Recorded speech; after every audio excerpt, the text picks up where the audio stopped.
Digo que la idea es hacer un par de estas sesiones cada mes. El formato no será siempre el mismo. Los anteriores fueron con un ponente o con conferenciante. Hoy no es tal cosa. No voy a hacer una conferencia sobre el resultado posterior de las elecciones, sino que lo que vamos a hacer es intercambiar puntos de vista, hacer un diálogo entre nosotros a partir, eso sí, de unas notas, de unas líneas de fuerza previa que nacen de la declaración de la corriente social cristiana que hizo antes de las europeas, para centrar lo venga después de vuestros comentarios. Y al final de todo, brevemente, intentaré hacer una recapitulación de lo que se haya podido producir. No una síntesis, pero al menos sí señalar aquellos aspectos que, bueno, pueden parecer más relevantes.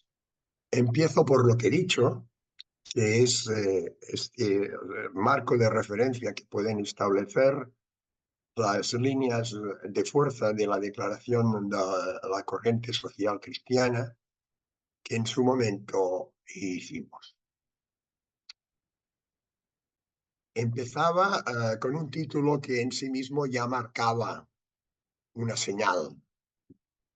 Europa, sé tú misma, que como recordaréis es una expresión de Juan Pablo II en su importante discurso sobre Europa cuando vino a España.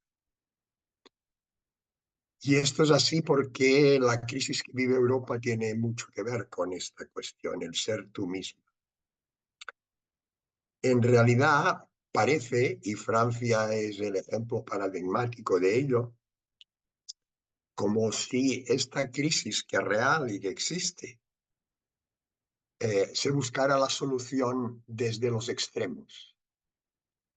Y esto es un error, porque la solución siempre surge de profundizar en los fundamentos. Y esto es lo que no se hace. ¿Y estos fundamentos cuáles son? Lo decíamos en la declaración. Los padres fundadores, que tenían un perfil muy concreto y una concepción cultural muy concreta.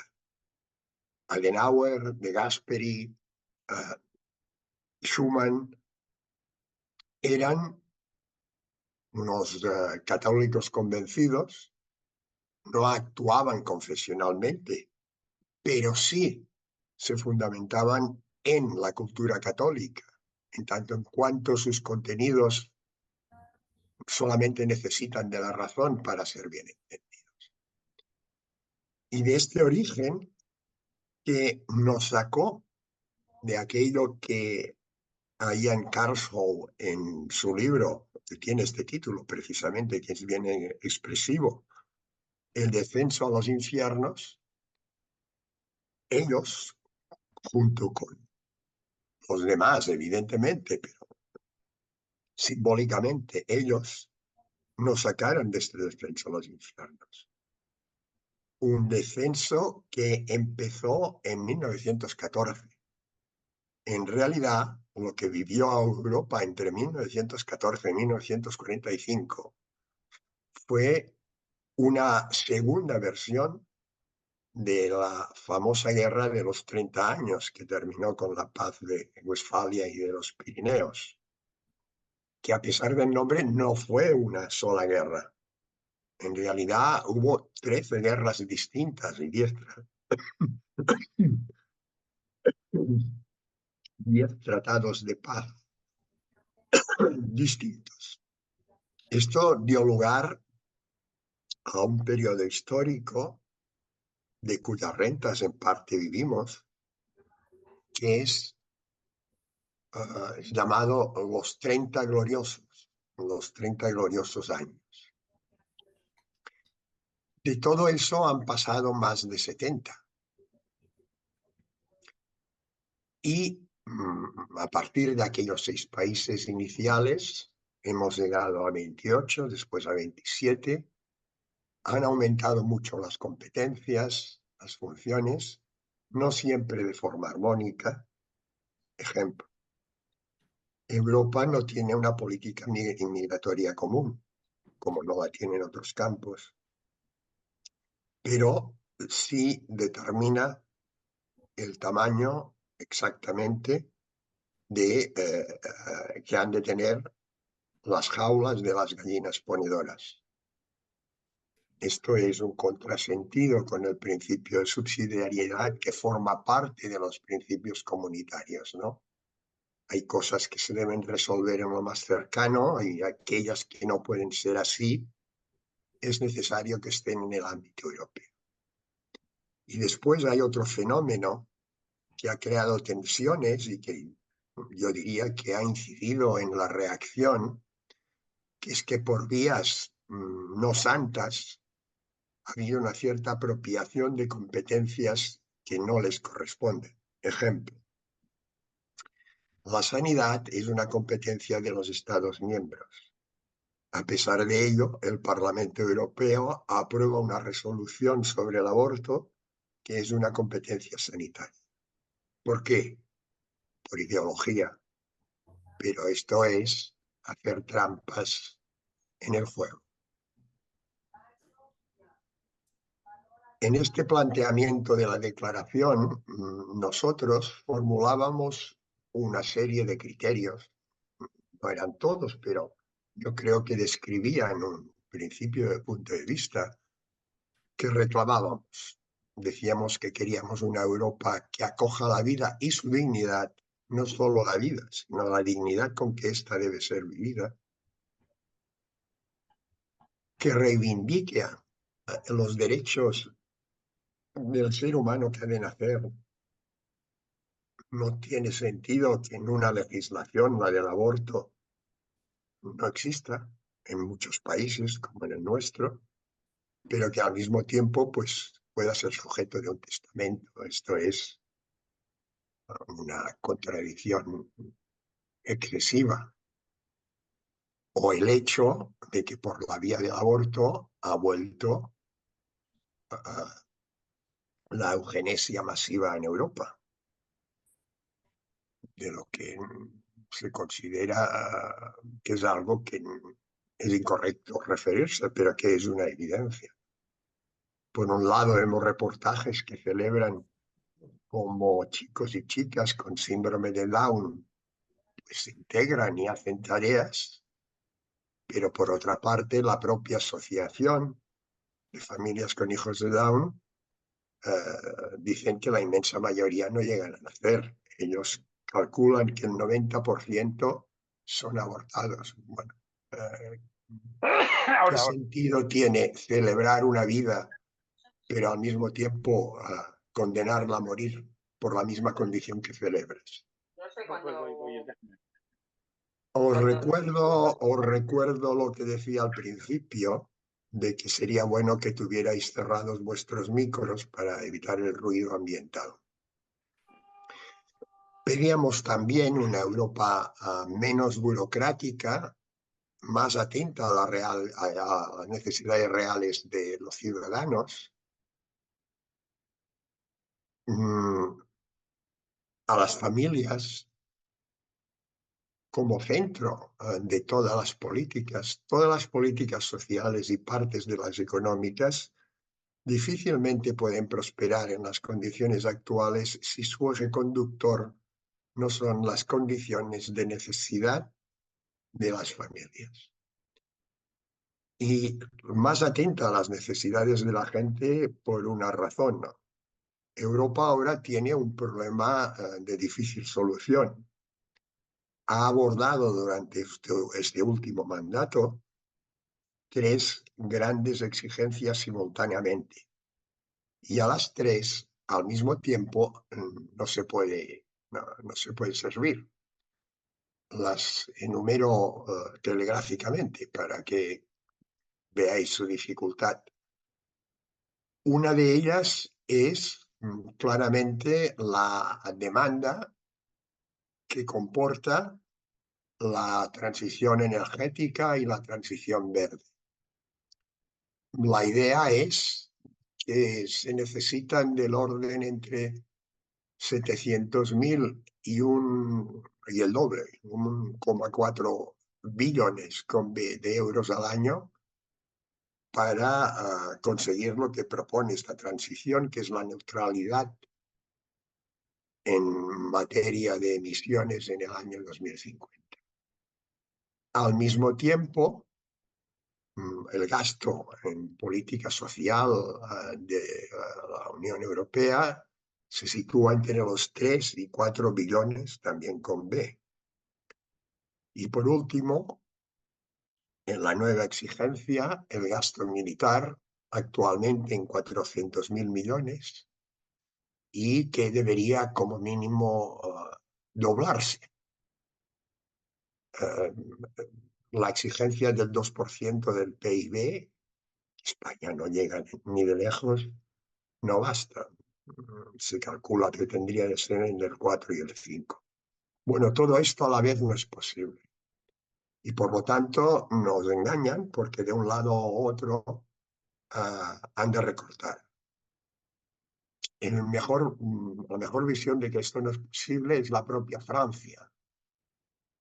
La idea de que Macron es un buen gestor, que tiene otros problemas, pero que es un buen gestor, es absolutamente errónea.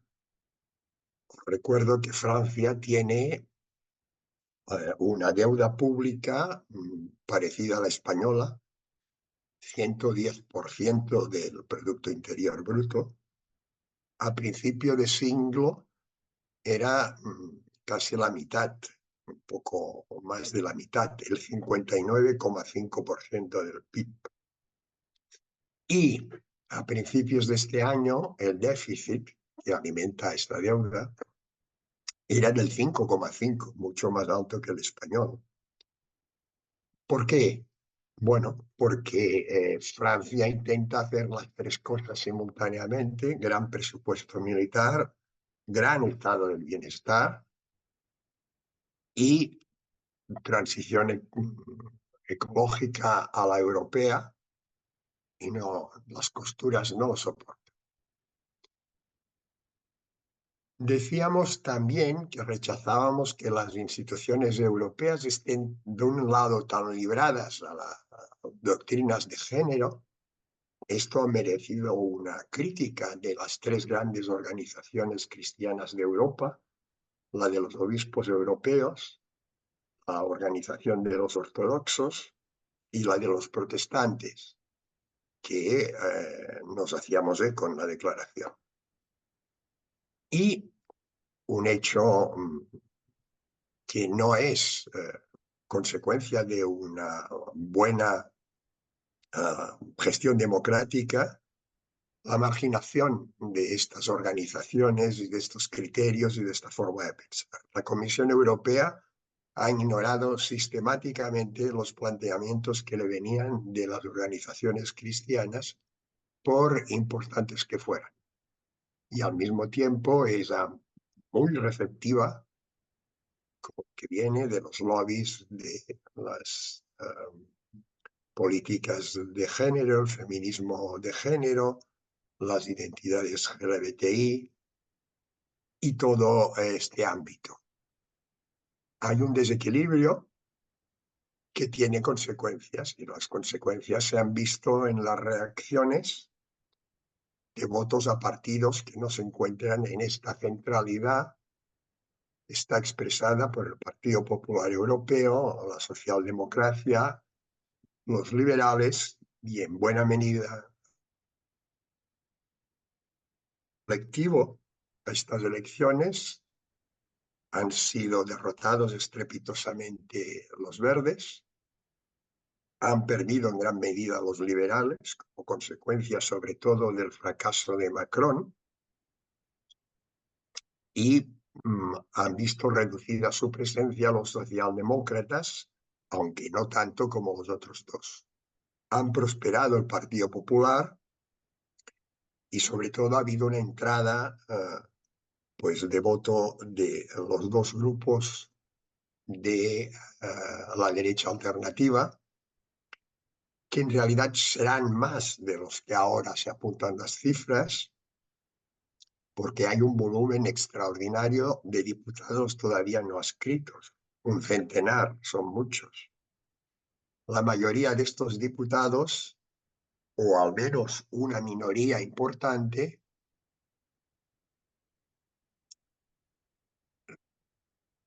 perdonad, pero es que ya un mensaje, al menos una mayoría importante, se adscribirán a uno de estos grupos. Y por lo tanto la dimensión será todavía mayor. Es un signo de la reacción. Decíamos también que rechazábamos el ateísmo práctico, que excluye toda referencia a Dios en el ámbito de público político. Han confundido la neutralidad confesional del Estado, que significa algo muy concreto. El Estado no tiene confesión, no es católico o evangélico o ortodoxo o laicista, no tiene confesión, es neutral. Francia no es neutral. Y esto se ha convertido en prescindir de Dios, que no tiene nada que ver, que no es lo mismo. Y esto es grave.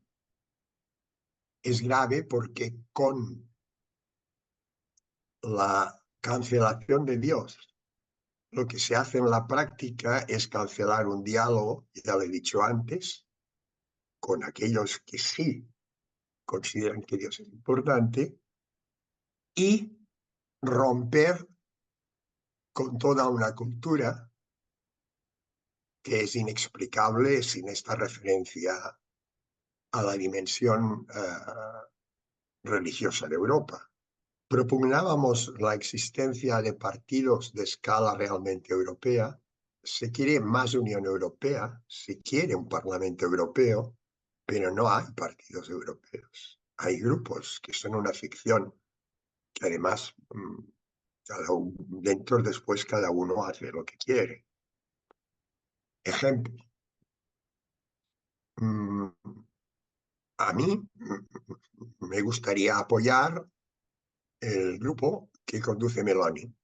¿Por qué? Porque su liderazgo me convence y el tipo de política interna y externa que está haciendo me convence. Pero claro, traducido al voto en las anteriores elecciones, esto significa votar a Vox. Tendría que haber un partido europeo donde estuviera la gente de Vox, de Meloni, los que están, pero que fuera el partido. El Partido Popular Europeo no existe, es un nombre. No podemos tener una buena política europea sin partidos de este alcance.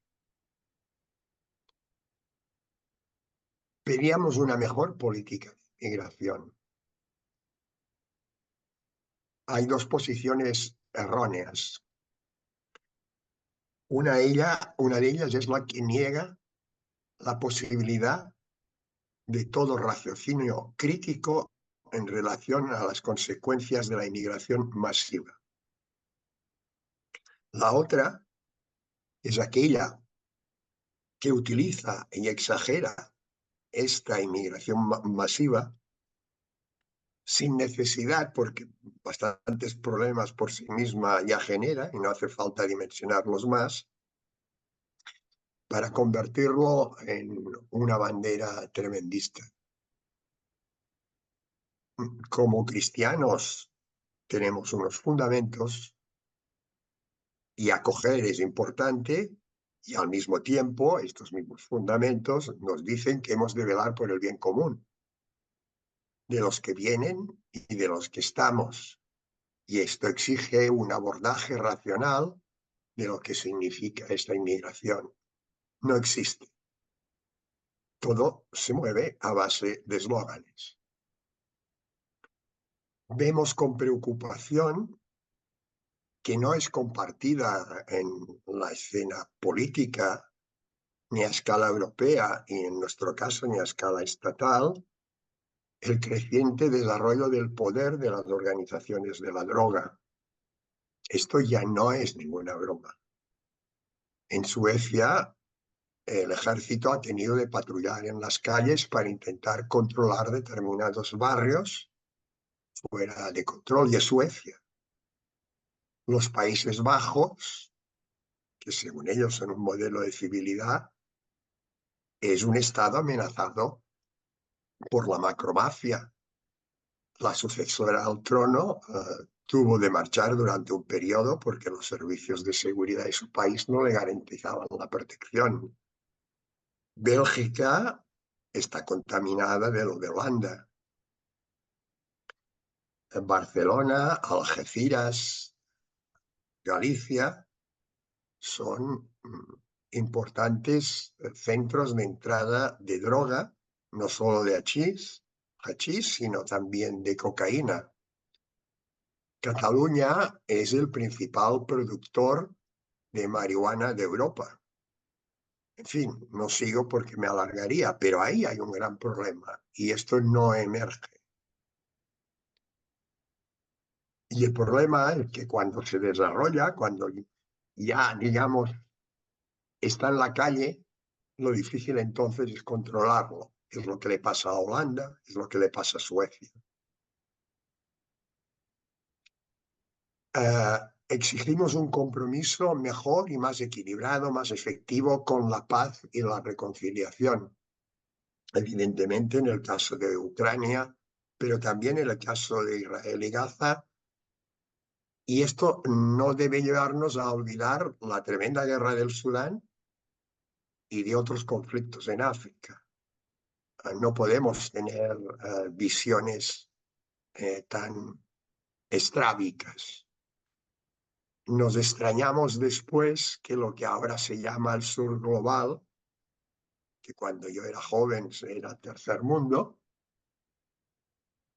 no se alinee casi nunca con las posiciones europeas o occidentales.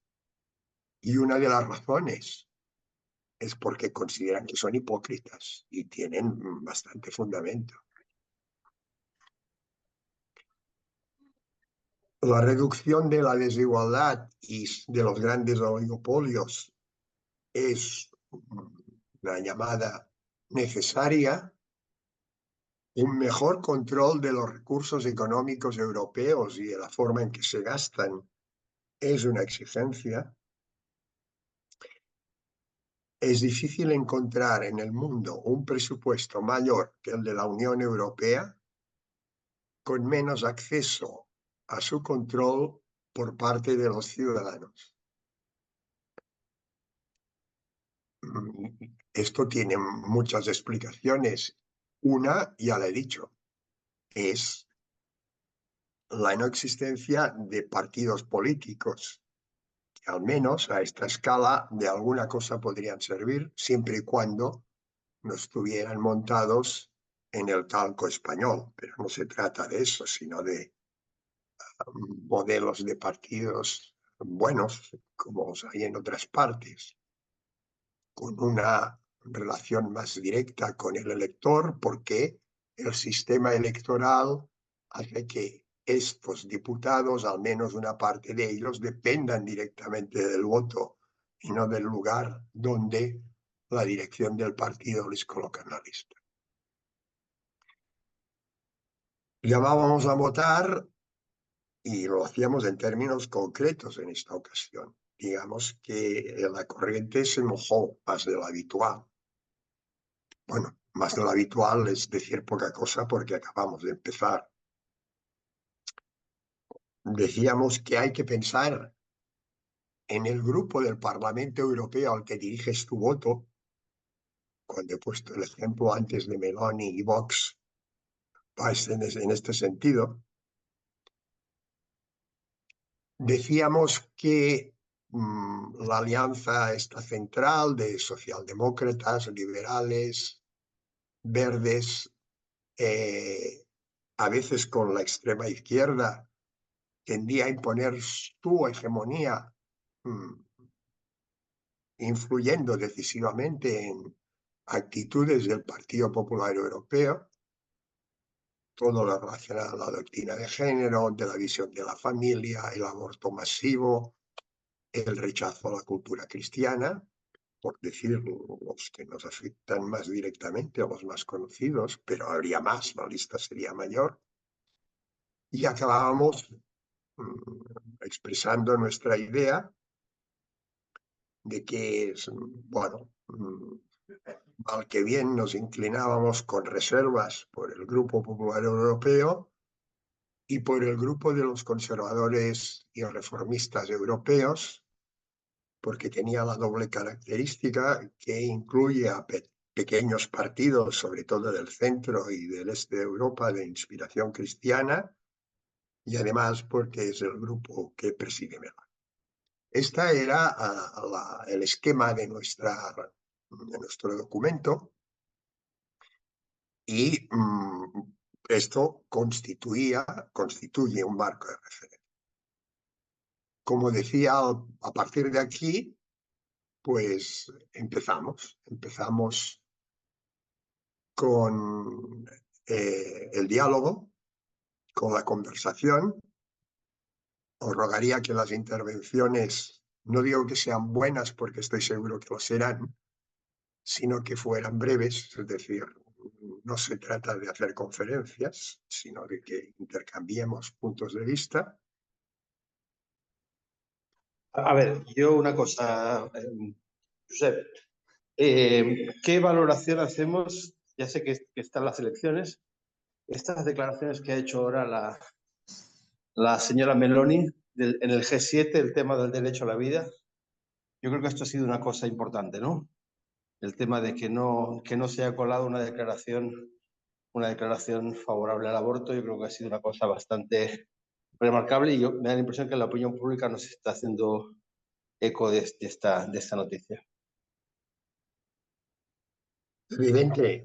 Además, no solo esto, que es lo que ha salido más, sino que en la declaración de Tokio había otra segunda referencia de apoyo a los grupos LGBTI, que tampoco está. O sea, que se ha cargado estas dos cosas. Y lo ha hecho a pesar de la oposición de Macron, Francia pesa mucho, y de la Unión Europea, es decir, de la señora Ursula. Biden estaba a favor de que se mantuviera, pero no lo jugó a fondo, a pesar que forma parte de su bandera electoral. Y creo que como mínimo hay dos conclusiones. Una, la importancia que tiene de tener líderes que realmente se comprometan con ciencia. Meloni lo hace. Eso merece un reconocimiento. La otra es que hemos de ser conscientes que el aborto se ha vuelto a convertir en un tema central de la política, y que esto hemos de asumirlo y saberlo traducir en categorías políticas. El aborto vuelve a ser un tema central. Se ha visto en el G7, se ha visto en Francia, en sentido contrario. Grandes aplausos cuando Macron lo metió en la Constitución, y el resultado, no digo que sea un efecto directo, pero el resultado real es que esta unidad no existe, ha quedado absolutamente destruida y se sitúa en un conflicto político entre dos extremos. Pero no quiero apartarme del razonamiento. El aborto vuelve a ser un tema central. Y nosotros tendríamos de planteárnoslo y desarrollar el planteamiento desde la razón secular. Podemos partir o partimos de principios cristianos, pero nuestro razonamiento público es desde la razón secular. La contradicción jurídica y científica de negar derechos al ser humano concebido y considerarlo como un simple apéndice de la mujer. Ya lo he dicho antes, no me extiendo más. Esto es una brutalidad, pero es una brutalidad científica. Hay un tercero genéticamente ahí. Dos, tal como se ha planteado el aborto en muchos países, España incluido, aquello que no tendría de volver nunca más por el escándalo de los nazis en Alemania, pero que mucho antes que los nazis.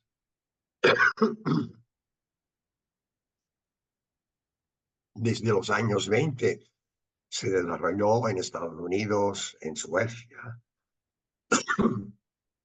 de la eugenesia ha vuelto por esta vía. No se admiten imperfecciones. Un niño puede ser liquidado porque tiene un labio leporino. Ya he hablado antes del síndrome de Down. Esto es una brutalidad incompatible con el humanismo europeo, con el humanismo, no con el humanismo cristiano, con el humanismo a secas.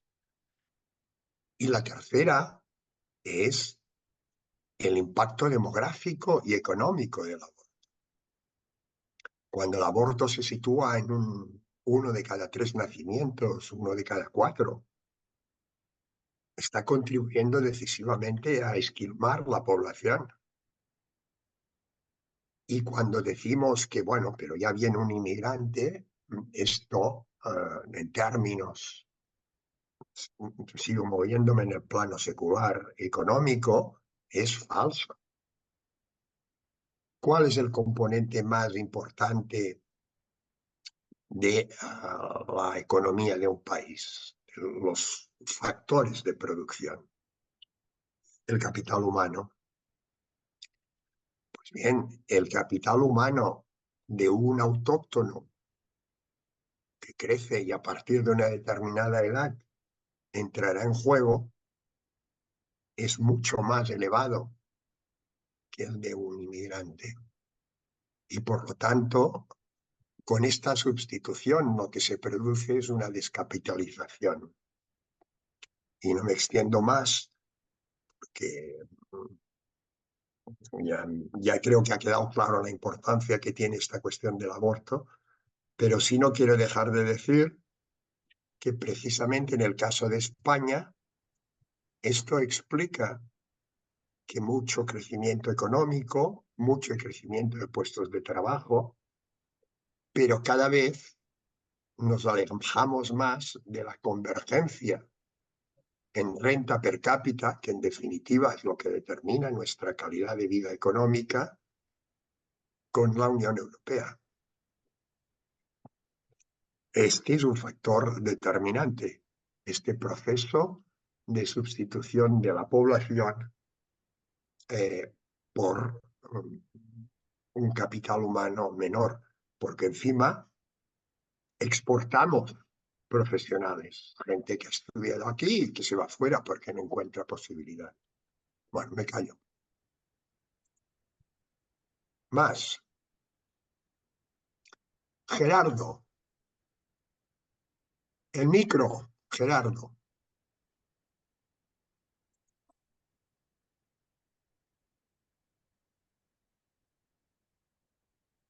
Ahora, ¿me oís, no? Sí. Ahora, a mí me encantó tu artículo. Bueno, no sé cómo se titulaba ahora, pero la posición del cristianismo en Europa y la defensa de la cultura cristiana europea, y tú te has proclamado como un defensor, yo quiero decir combativo, es decir, no un defensor del estilo de ermitaño recluido en su comunidad. No me acuerdo cómo se llamaba tu artículo, pero eso me encantó. Es decir, desde que lo leí, no sé si sabes a qué hago referencia, pero atrevámonos a hablar de Dios y atrevámonos a hablar de nuestra cultura cristiana y a defenderlo en cualquier espacio público. Lo segundo, para no extenderme en este tema, que quería mencionar era, tú has defendido, ojalá, da envidia, ¿no?, la situación de Italia. No olvidemos que en Italia tienen un problema casi peor que en España. Es decir, el índice de natalidad de Italia está por debajo del español, que es bajísimo. Es decir, el problema demográfico en España es terrible. Y es terrible, es un invierno demográfico tremendo, espantoso. Tercero, y acabo. Estoy plenamente de acuerdo. A los síndromes de Down se les mata a todos. Es decir, y así tengo una sobrina con síndrome de Down, es la cosa más maravillosa del mundo. Para los que no conozcáis a gente con síndrome de Down, una persona con síndrome de Down, aparte de ser encantadora y ser una criatura de Dios, es que tiene algo que angelical, es que siempre te dice la verdad, siempre, permanentemente. Lo estamos matando a todos. Y como has dicho tú. Bueno, no quiero hacer más cosas, pero me encantaría volver sobre este artículo tuyo en que realmente yo entendí, y mi mujer y yo entendimos que querías posicionarnos a los cristianos, seamos buenos o malos practicantes, pero en cualquier caso como combate abierto por defender nuestras creencias, nuestra cultura, nuestra forma de ser europeos. Lo que querían los fundadores de Europa, en definitiva. Perdón. Gracias por el comentario, Salvador. Gerardo. Ay, perdona. Gerardo. Pero es exactamente Si como lo quieres dices. decir en catalán, Grau. No acepto Gerard.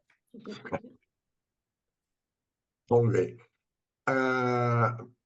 Como dices, el reto del cristianismo es ser combativo en el sentido evangélico de la palabra, no ser combativo porque vayamos a romper la cara a nadie, ser Exacto. combativo siendo cristiano. Y esto significa saber plantear en el espacio público cuáles son nuestras posiciones, sin temores, sin complejos, con respeto, pero con firmeza, ¿no? Es un gran déficit. Si lo solucionáramos, seguramente resolveríamos bastantes cosas. Seguimos. Hay una palabra de Antoni Garrell, ara te la dono, y hay un comentario en el WhatsApp de María Pilar, no sé si lo quieres verbalizar o te lo leo. Lo puedes leer. Te hago de Bueno, lector. lo puedo leer yo, pero bueno, que hable el que ha levantado Pues la sí, mano te lo ahora. agradezco que lo leas tú. Sí, no, pero que lo lea, que intervenga esta persona que está esperando, si quieres. No sé quién es. Antoni Garrill, que hable. Pues ya te lo han dicho, Antoni. Gracias. Buenas tardes a todos. Buenas tardes. No, y además también has hecho referencia en tu exposición respecto al tema de la inmigración, poniendo toda la inmigración en un mismo saco y a partir de ahí diciendo lo que podríamos decir legal y lo que podríamos decir ilegal. Pero yo creo que la inmigración habría que matizarla un poco más, porque en definitiva hay una inmigración que se integra, que tiene raíces comunes, y una inmigración que no se integra ni quiere integrarse. Y en el momento que algunas de estas comunidades parece que se integran, ya se encargan desde Arabia Saudí o de Marruecos de enviarles el imán para ponerlas en orden. Entonces, ante esta realidad, probablemente nos podemos creer muchas de las cuentas muchas de las cosas nos explican, pero en mi opinión el crecimiento de lo que en diversos países europeos se llaman movimientos ultras, es precisamente porque hay una creciente concienciación de que hay un exceso de inmigración y que ese exceso de inmigración además está centralizado con unos orígenes de una población que no se integra, que no quiere integrarse o que no le dejen integrar desde origen, ¿no? Entonces, la pregunta que te quería hacer, Josep, es ¿por qué no diferenciamos esos tipos de inmigraciones con raíces culturales comunes y atendiendo la cantidad de inmigración que tenemos? Yo recuerdo las imágenes cuando en octubre ocurrió lo que ocurrió en Israel, las calles de Londres llenas de personas, de mujeres vestidas de negro. Entonces, ¿qué ha de hacer Europa ante esta realidad? Y disculpa que me he alargado un poco, ¿eh? No, has estado muy breve. Yo no he matizado porque ahora respondo a lo que creo sobre lo que preguntas, pero creo que es bueno que aclare una cosa. Yo no he matizado porque estaba hablando de la inmigración bajo un punto de vista de un mismo agregado, que era el conjunto de la inmigración como capital humano. A mi centro hay desde ingenieros, muchos médicos, pero sumado todo y dividido, el conjunto tiene un capital humano muy inferior al del país y esto tiene unas consecuencias. Me movía en este terreno, en el otro. En el otro, tú tienes toda la razón. Mi respuesta a por qué no hacemos clarificación, ver qué componentes hay y qué juega en cada caso, es porque está prohibido discutir. Claro. Y por eso hemos de entrar con cuidado en este tema. Si entras a presentar A veces lo alguna... que está prohibido es pensar, ¿eh? No, está prohibido. Si tú entras a expresar alguna reflexión que no sea elogiosa sobre la inmigración, eres un facha. Entonces se escriben brutalidades, ¿no? Cito una. Es que los inmigrantes aportan a la seguridad social mucho más de lo que reciben. Bueno, claro, ahora, porque los que vienen con edad de trabajar, pero como los que tienen su misma edad aquí, aportan mucho más de lo que reciben. Pero estos inmigrantes se vuelvan a su país o se queden aquí, tendrán de cobrar la pensión. Y lo que tendríamos de hacer es, en todo caso, ver el balance de todo esto. Es decir, la tesis, nosotros en España en concreto vivimos bajo un régimen de hegemonía cultural, de la progresía de género, y esto impide que las cosas se puedan abordar con racionalidad. Y uno de los temas es la inmigración.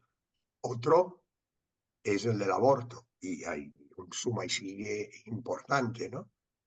Y si me apuras, ahí también acabarían metiendo determinados aspectos de la educación, pero ya nos iríamos de estudio. En definitiva, respondiendo a lo que planteas, hay que matizar, hay que introducir aspectos concretos, pero para eso es necesario entrar racionalmente en el tema. Jordi Soler y además la paraula. Josep, sobre esto que estás comentando ahora, no sé si podrías hacer alguna valoración de la decisión esta de la multa que le han puesto a Hungría de 200 millones de euros y 1 millón de euros a diario, tras haberse negado, digamos, precisamente, bueno, tras la decisión de Hungría de tener una política propia en materia de inmigración y haberse negado a seguir las directrices que imponía la Comisión. Bueno, es una manifestación del estrabismo, de la mirada desigual que tiene la Comisión.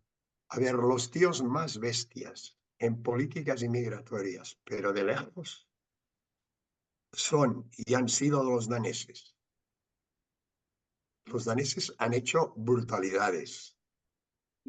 Le han cobrado la entrada a los inmigrantes al país, es decir, les han desposeído de dinero y joyas.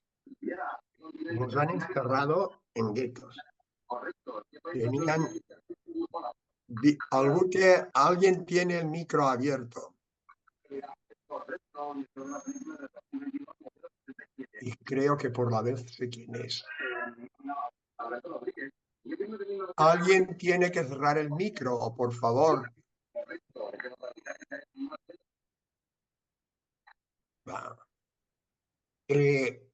Por lo tanto, si a alguien tenían de empezar sancionando, y no de ahora, sino de hace muchos años, hubiera sido Dinamarca, que sigue con políticas restrictivas. Y no se ha hecho. Uno puede discrepar de las políticas húngaras. Seguramente si las conociera a fondo discreparía. Pero es que antes de esto no puede ser que cada bofetada que se pierda fuera a parar a Hungría y antes a Polonia. Ahora Polonia ya no le irá ninguna bofetada, porque manda Tusk. A pesar que lo que ha hecho con la remoción de los directores de los medios públicos ha sido brutal. Y a pesar de que tiene un conflicto con el Tribunal Constitucional de su país increíble. El gobierno ha decidido que no obedece al Tribunal Constitucional porque lo considera partidista. Bueno, claro, así no hay forma de construir una democracia sólida, ¿no? Te esperas y cuando te toque lo cambias. Esto es lo que se dice aquí, ¿no? Pues lo mismo en el caso polaco. Ese es un problema del núcleo central este que gobierna a la Unión Europea.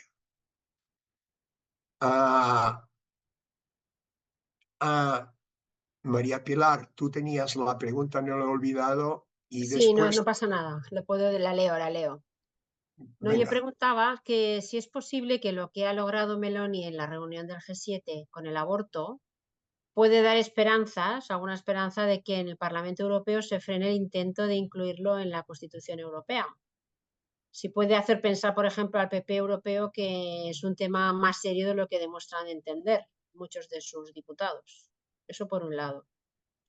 Y luego la siguiente cosa que preguntaba era si después de haber votado en las últimas elecciones europeas, los que han votado, porque hemos votado pues un porcentaje pues corto, pequeño, pero bueno, ¿qué más se puede hacer desde los ciudadanos de a pie que podemos hacer para influir en lo que se debate en Europa? Porque si no es votar y ya nos desentendemos de lo que pasa en Europa, ¿no? Y volvemos a nuestro reducto más cercano, que es el partido de mi ciudad, de mi autonomía, ¿no? Y me desentiendo, ¿no? Parece ser que hay como poco interés por lo que ocurre en Europa porque se piensa que me va a afectar poco. No sé, ¿qué más podemos hacer? intento resumir las tres cuestiones que son muy interesantes. La primera, puede influir, pero no de una manera espectacular. Hace falta ver cómo se van produciendo la correlación de fuerzas en el Parlamento. Y la entrada de todos los diputados en juego. De entrada, no. De salida es posible que sí. ¿Qué más? En todo caso, ya lo has dicho, la bandera se ha levantado. Esto, por un lado. Por otra parte, ¿qué podemos hacer? Yo creo que lo fundamental es construir desde el propio lugar. Es decir, si pensamos en Europa y no construimos algo sólido en nuestro propio país, caemos en una especie de visión superestructural, ¿no? Por cierto, que en el tema del aborto, que no lo he dicho hace un momento, lo que aprobó el Parlamento Europeo es un brindis al sol, porque el Parlamento Europeo no tiene ninguna legitimidad para aprobar esto, y para introducirlo como derecho europeo sería necesario modificar el Tratado de la Unión Y esto exige la unanimidad de los Estados miembros, no del Parlamento, sino de los Estados miembros. Ahora, esto no significa que nos podamos dormir, porque hay la iniciativa. Son iniciativas de ir comiendo el coco y la moral. Hay esta iniciativa, empezó Macron después del Parlamento Europeo, y hay en marcha una iniciativa legislativa popular de los abortistas, ¿no? Que también exige una respuesta. Vuelvo a lo que estaba y empalmo con esto. Por lo tanto, ¿qué podemos hacer? Construir una organización fuerte en nuestro propio país. Esta es la condición necesaria. No será suficiente, pero es la condición necesaria. ¿Qué quieres decir cuando dices una organización fuerte? Pues hacer una cosa fuerte de la corriente social cristiana, por ejemplo. Por ejemplo. Porque no conozco nada que cumpla mejor estas condiciones.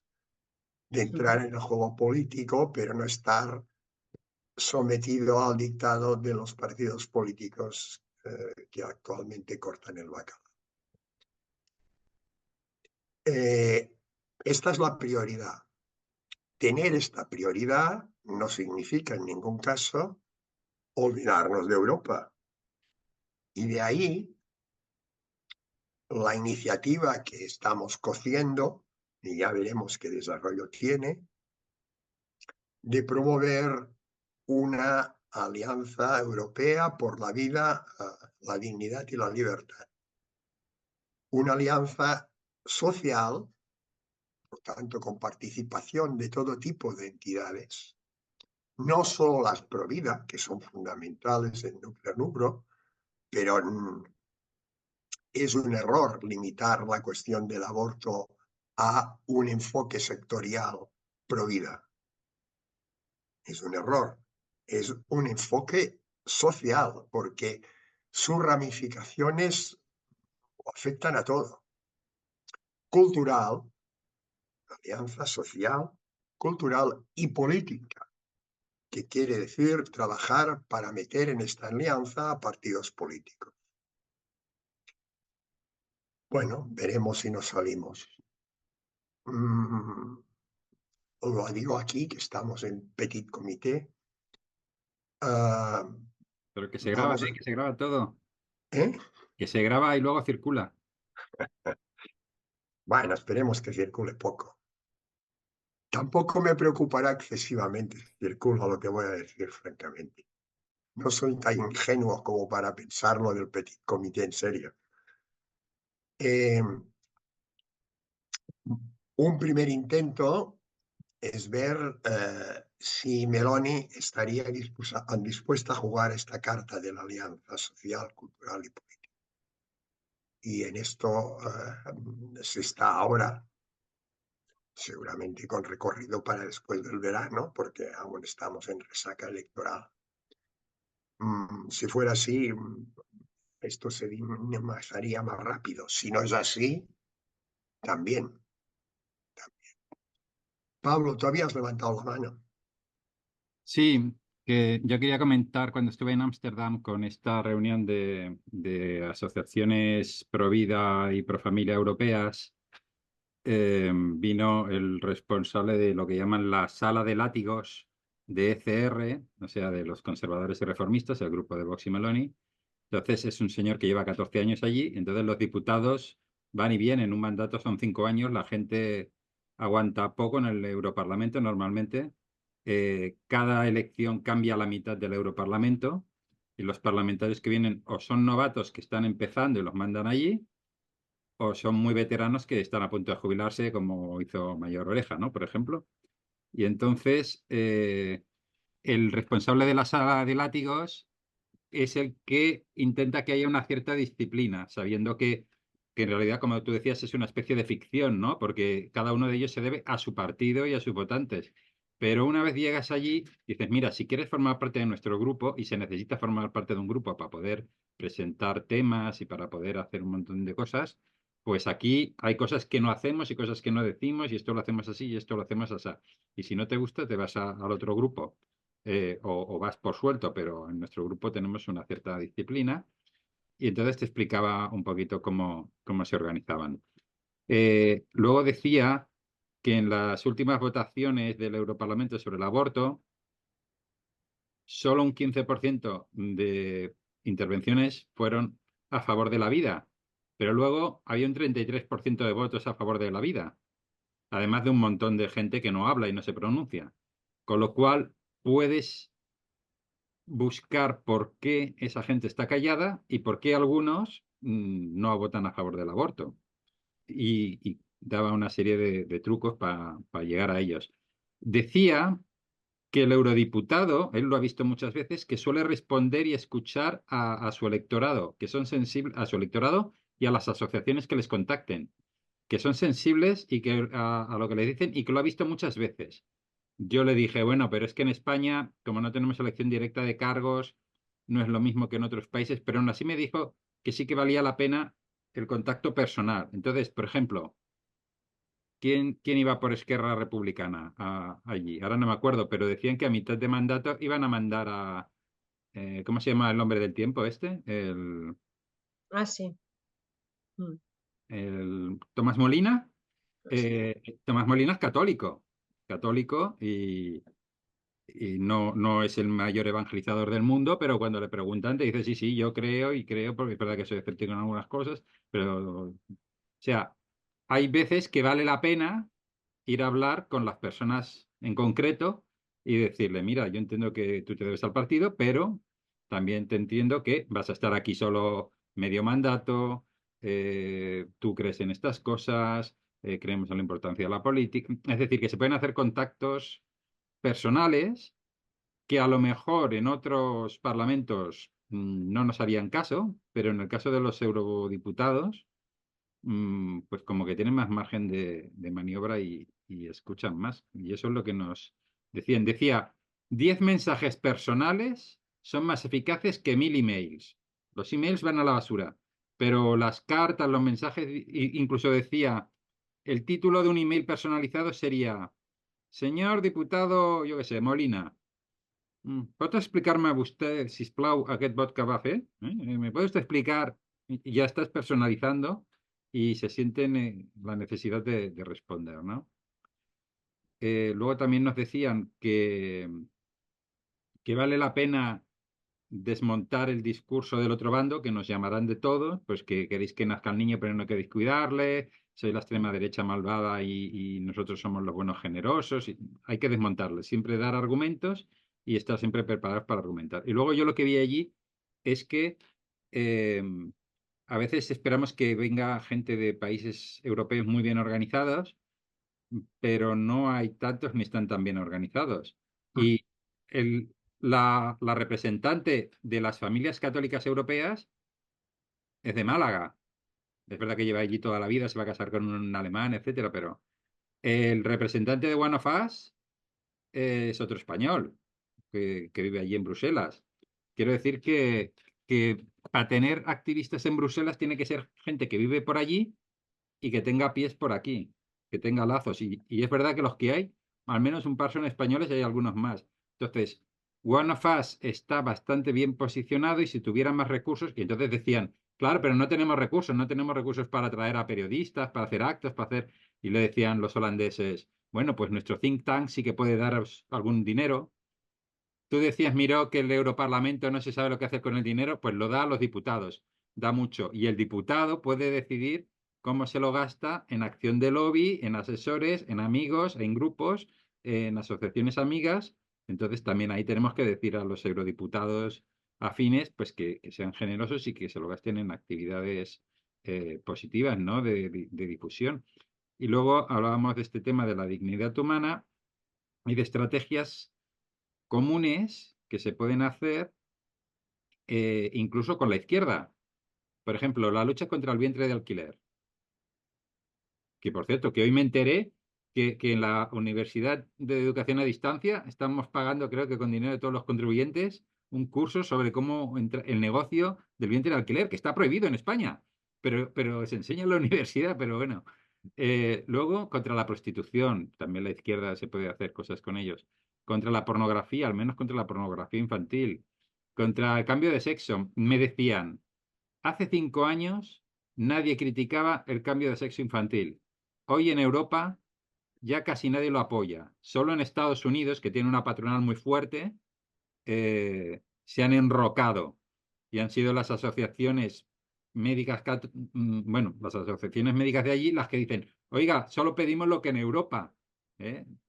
Esto, si habéis visto la serie de Dopesick sobre los opiáceos, dicen, pero ¿cómo permiten en Estados Unidos que la gente se drogue así? Pues por el trabajo de lobbies, que en Europa no funciona así y por eso no tenemos ese problema. En fin, que había como muchas ideas positivas y con el cambio del Parlamento, pues se espera llegar a muchas más cosas. Por ejemplo, de los dos grupos europeos, el conservadores y reformistas, casi todos son democristianos y cristianos conservadores. Antes habrían sido democristianos populares, pero como los partidos populares ya no hacen nada útil, pues entonces se han montado sus propios partidos conservadores.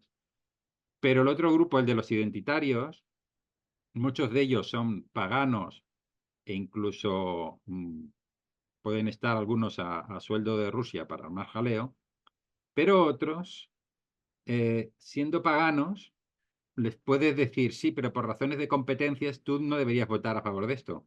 Tú tienes que bloquear esto porque tú quieres defender que las competencias las tenga tu país, no que haya un lobby europeo del aborto, la prostitución, la droga y tal, controlándolo todo desde Bruselas. Este argumento hace que gente que no es muy virtuosa pueda, en fin, que tenían allí estrategias y que las asociaciones locales, por un lado, podemos hablar con los políticos locales, por otro lado, debemos apoyar a los que ya están allí. Claro, si Corriente Social Cristiana tuviera 5.000 socios y cobrara 10 euros mensuales por socio y dedicara un 20% a hacerlo bien en el Europarlamento, pues tendríamos a 3 tíos trilingües trabajando allí persiguiendo diputados. Pero bueno, No, no, no, no tanto. 2,5. Vale. Bueno, nos falta un poco más de un 0, para meterles. Gracias, Pablo. Creo que han sido cosas muy concretas y que hemos de tener en cuenta a la hora de actuar. Hay un mensaje en el chat de José Luis, supongo que es Medina, Sí, que quizá valdría la pena que lo verbalizaras. bien. Bueno, gracias. Eh, Como cuestión previa, me parece que tendría que referirme al artículo de Josep Miró de hace poco, la carta abierta a los cristianos del PSC, ¿no? Porque quizás sería una cuestión de relación con los cristianos en la izquierda. Entonces, a mí me pareció muy esclarecedora y, en fin, muy certera las preguntas, el diálogo posible para enmarcar lo que yo acabo de poner sencillamente.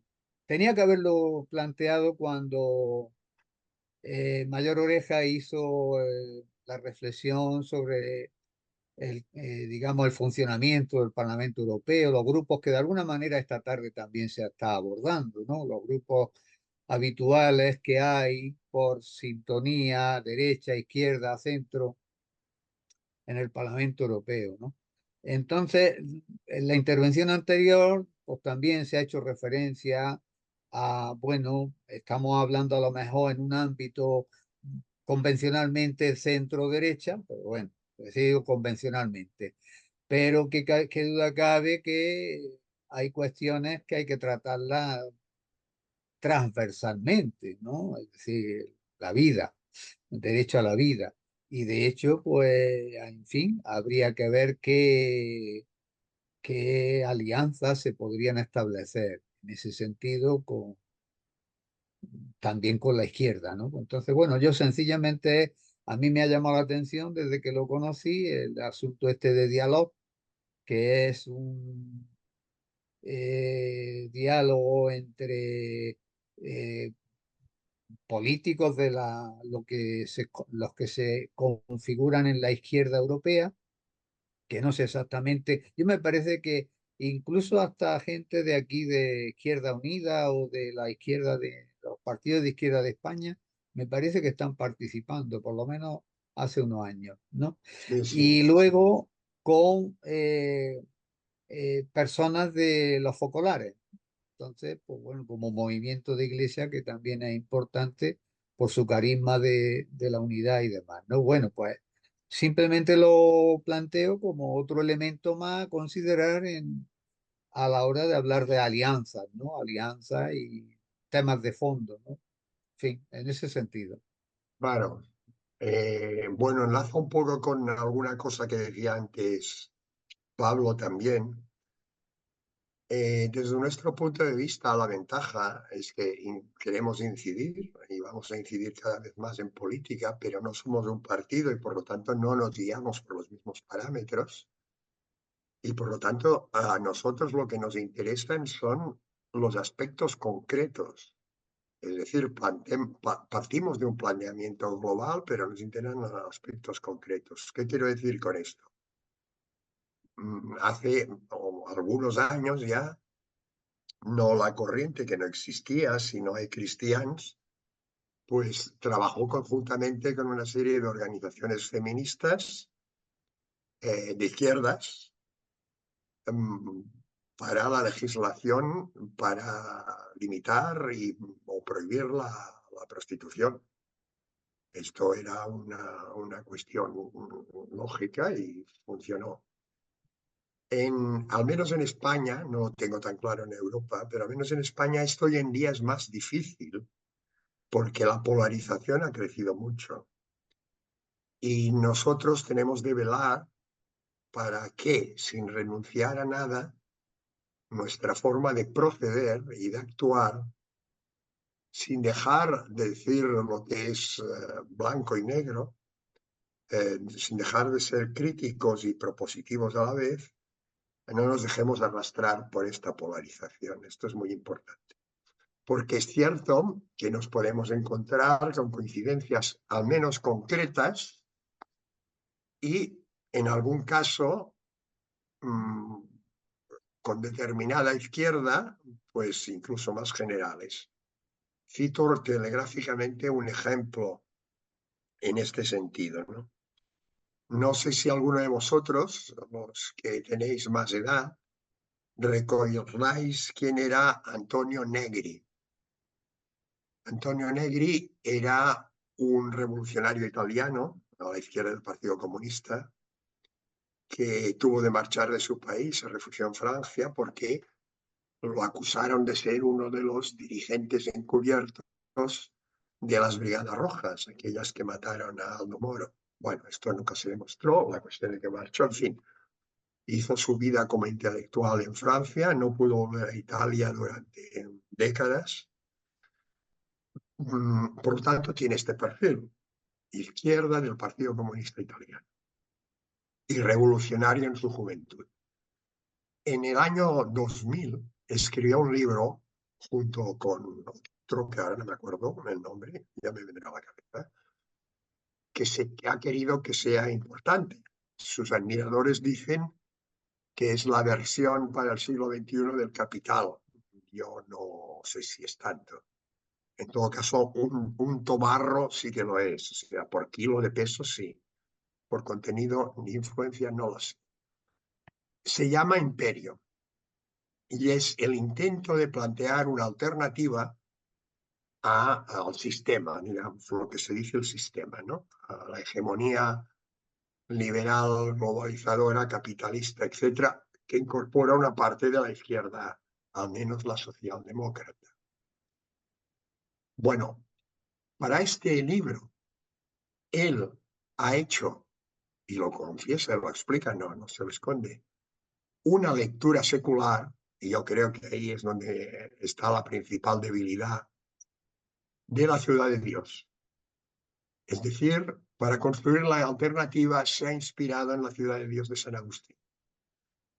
Un poco en otra lectura secular de San Francisco de Asís, sobre actitudes sobre todo, pero en el enfoque podríamos decir estratégico, cambiando categorías, ha ido por este lado. ¿Qué quiere decir esto? Bueno, que planteamientos desde la cultura católica si están bien hechos y en el otro lado no son una banda de dogmáticos que corren muchos, se puede llegar bastante más lejos de la situación actual en la que estamos. Y de que desarrollar esta tarea es también un deber nuestro. Y para eso necesitamos reforzar nuestros recursos de inteligencia, nuestras capacidades y darlas a conocer. De ahí que sea tan importante la información, el debate, la reflexión entre nosotros, porque solamente de ahí surgen planteamientos. Y esta tendría de ser una de las tareas de la corriente y luego dicho viviente, porque la corriente no es un espacio cerrado, sino al contrario, es un espacio poroso, abierto. No veo más mensajes y no veo manos amarillas. Claro que son las 8:48. Participantes. ¡Hombre! ¡Hombre! ¡Hombre! Venga. Bueno, yo me he unido más tarde. Estoy a 500 kilómetros de Barcelona y por cuestiones familiares no he podido entrar antes, ¿no? Pero bueno, he escuchado